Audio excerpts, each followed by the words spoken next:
श्री गुरुवे नमः। मित्रों, आज हम इस वीडियो में प्राचीन विधि विधान में चर्चा करें। प्राचीन विधि विधान अनादिकाल से एक ही परिपाटी चली आ रही थी, जिसमें कि साधक और गुरु, चाहे वशिष्ठ हो या राम कृष्ण हो या सांदीपन, दोनों ही सूर्य की उपासना करते थे और सूर्य मंत्रों से पूजा, संध्या व हवन करते थे एवं कार के द्वारा ध्यान करते थे। इस तरह सूर्य उदय और सूर्य संध्या से उस आदि शक्ति की उपासना पूर्ण होती थी और कार के ध्यान के द्वारा परब्रह्म की उपासना संपूर्ण होती थी। प्राचीन महर्षियों ने पुरुष और प्रकृति की उपासना का यह विधान इतना श्रेष्ठ बनाया था कि इस विधान के करने वाले साधक को भौतिक और आध्यात्मिक दोनों ही क्षेत्रों में संपूर्ण सफलता मिलती थी। वह संपूर्ण शक्तियों का मालिक बनते हुए उस परमात्मा में लीन रहता था, संपूर्ण सुख समृद्धि का भोग करते हुए मोक्ष को प्राप्त करता था। किंतु समय का पहिया गतिशील है, प्रकृति में समय समय पर बदलाव होते रहे हैं, उसी के अनुसार संसाधक की मन और बुद्धि भी बदलती है। कालांतर में सूर्य की उपासना के साथ साथ सावित्री संध्या भी की जाती थी। सावित्री संध्या के साथ गायत्री संध्या भी की जाने लगी। अनेकों ही महापुरुषों ने तांत्रिक संध्या का विधान बनाया, जहां गायत्री संध्या में गायत्री मंत्र की ही उपासना होती थी एवं सावित्री गायत्री ही सबकी अधिष्ठात्री होती थी। वहीं पर तांत्रिक संध्या में नए नए देवता और मंत्र जुड़ने लगे। सर्वप्रथम जहां पर सावित्री को इष्ट माना जाता था, फिर गायत्री को इष्ट माना जाने लगा। वहीं पर साधकों ने बाद में अपने अलग अलग इष्ट बनाने प्रारंभ कर दिए। जो साधक शिव को अपना इष्ट मानने लगा, वह शिव मंत्र के द्वारा ही संध्या करने लगा।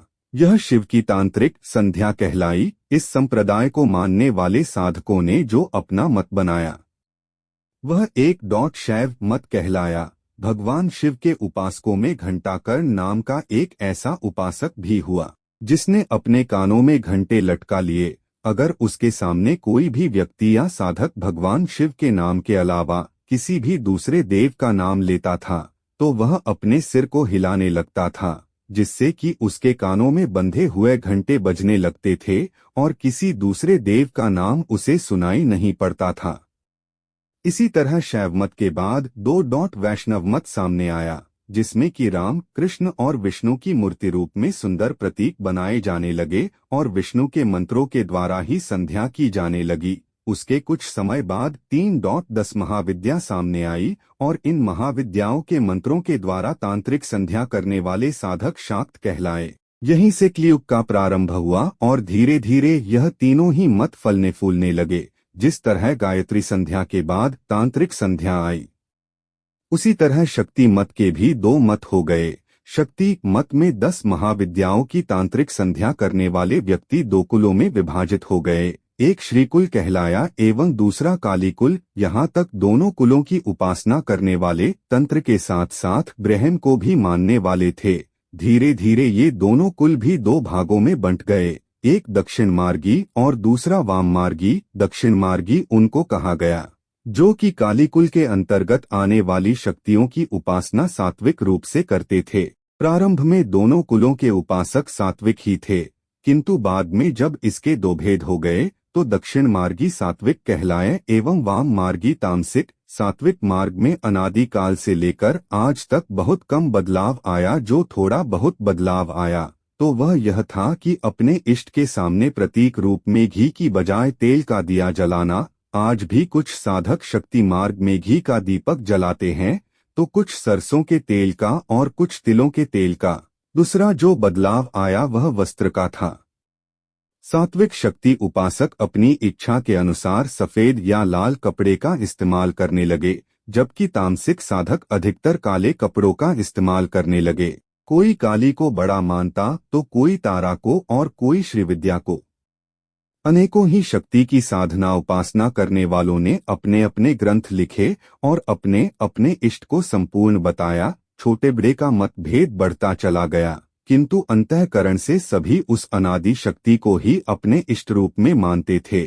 सभी साधक यही कहते थे कि सभी महाविद्याएं उस आदिशक्ति का ही अंशरूप है, किंतु अंशरूप में भी सभी भेद रखते थे। जिस प्रकार वैष्णव मत में राम को 14 कला अवतार एवं कृष्ण को 16 कला अवतार माना जाता है, उसी प्रकार शाक्त मत में भी यही भेद था, किंतु धीरे धीरे इनके अधिकार क्षेत्र बांट दिए गए। हर महाविद्या को एक सीमित क्षेत्र में सीमित कर दिया गया, जबकि वह महाविद्या अपने आप में संपूर्ण थी। जहां दुष्टों के नाश का अधिकार क्षेत्र बगलामुखी को दिया गया, वहीं धन का अधिकार क्षेत्र कमला महाविद्या को दिया गया। काली को जो अधिकार क्षेत्र दिया गया वह शक्ति का था और तारा का अधिकार क्षेत्र ज्ञान की वृद्धि के लिए था। भुवनेश्वरी का अधिकार क्षेत्र आकस्मिक धन प्राप्ति के लिए होता था। वही मातगी का अधिकार क्षेत्र वशीकरण, आकर्षण एवं विद्या क्षेत्र था, जहां शरीर के ताप को मिटाने का और तांत्रिक द्वारा अभिचार कर्म को काटने का अधिकार क्षेत्र धूमावती के पास था। वहीं साधक की इच्छाओं की पूर्ति का अधिकार क्षेत्र छिन्नमस्ता के पास है। जहां मन इच्छा अनुसार स्त्री या पुरुष की प्राप्ति का अधिकार क्षेत्र त्रिपुर भैरवी के पास है। यह साधकों के अंदर भय का नाश करती है। वहीं संपूर्ण सुख समृद्धि एवं ऐश्वर्य प्राप्ति का अधिकार क्षेत्र श्री विद्या राजराजेश्वरी त्रिपुर सुंदरी के पास है। शक्ति उपासकों का जो दूसरा वाम मार्गी मत था, उसमें शराब को जगह दी गई। उसके बाद बलि प्रथा आई और मांस का सेवन होने लगा। इसी प्रकार इसके भी दो हिस्से हो गए। जो शराब और मांस का सेवन करते थे उन्हें साधारण तांत्रिक कहा जाने लगा, लेकिन जिन्होंने मांस और मदिरा के साथ साथ मीन, मछली, मुद्रा, विशेष क्रियाएं, मैथुन, स्त्री का संग आदि 5 मकारों का सेवन करने वालों को सिद्धतांत्रिक कहा जाने लगा। आम व्यक्ति इन सिद्धतांत्रिकों से डरने लगा, किंतु आरंभ में चाहे वह साधारण तांत्रिक हो या सिद्धतांत्रिक, दोनों ही अपनी अपनी साधनाओं के द्वारा उस ब्रह्म को पाने की कोशिश करते थे। जहां आरंभ में 5 मकारों के द्वारा ज्यादा से ज्यादा ऊर्जा बनाई जाती थी और उस ऊर्जा को कुंडलिनी जागरण में प्रयोग किया जाता था, ताकि कुंडलिनी जागरण करके सहस्त्रदल का भेदन किया जा सके और 10वें द्वार को खोलकर सृष्टि के रहस्यों को समझा जा सके। किंतु धीरे धीरे 5 मकारों का दुरुपयोग होने लगा और यह 5 मकार सिर्फ स्वार्थ सिद्धि, नशा और काम वासना की पूर्ति के साधन मात्र ही रह गए। कोई माने या न माने, लेकिन यदि काम भाव का सही इस्तेमाल किया जा सके तो इससे ब्रह्म की प्राप्ति संभव है।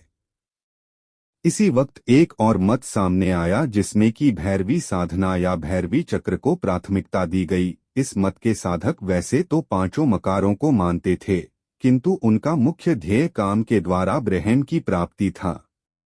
वीडियो आपको अच्छी लगी हो तो कृपया लाइक में शेयर करें और चैनल को सब्सक्राइब करें। धन्यवाद।